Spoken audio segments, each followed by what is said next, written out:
मलकापूर येथील पत्रकार नंदकिशोर वर्मा यांना 4 सप्टेंबर रोजी अज्ञात 2 युवकांनी शिवीगाळ करीत लाथाबुक्क्यांनी व चापटांनी मारहाण केल्याची घटना घडली होती। या घटनेच्या निषेधार्थ मलकापूर शहर तालुका पत्रकार संघ व इलेक्ट्रॉनिक मीडियाच्या वतीने निषेध व्यक्त करण्यात आला।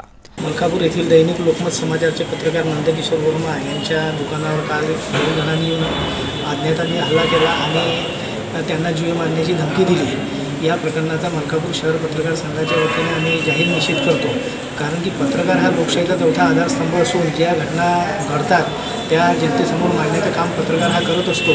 त्यामुळे पत्रकारांची मुस्कटदाबी करणाऱ्यांचा आम्ही जाहीर निषेध करतो। या दोघांवर शासनाने कडक कारवाई करण्याची मागणी आम्ही पत्रकार संघाच्या वतीने करतो।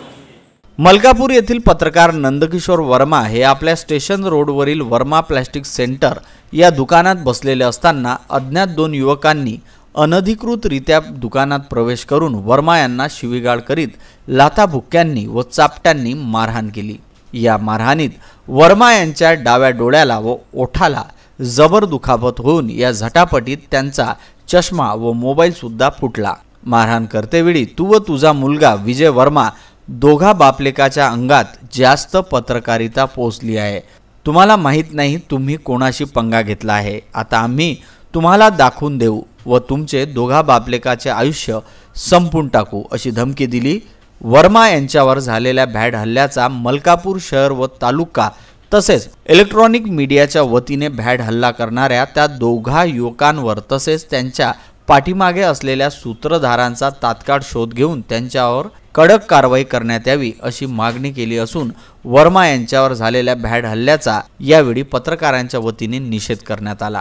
काल रात्रीच्या वेळेस मलकापूर येथील पत्रकार नंदकिशोर वर्मा यांच्यावर झालेल्या भ्याड हल्ल्याच्या निषेधार्थ आज दिनांक रोजी 5 ऑगस्ट रोजी मलकापूर येथील उपविभागीय अधिकारी यांना पत्रकार संघटनेच्या वतीने निवेदन देण्यात आलेले आहे आणि अशा हल्लेखोरांना शासनाने कठोर कारवाई करण्यात यावी अशी मागणी पत्रकार संघटनेच्या वतीने करण्यात आलेली आहे आणि सर्व मलकापूर तालुक्यातील पत्रकार आम्ही आता निषेध करतो। Bureau report VCN news.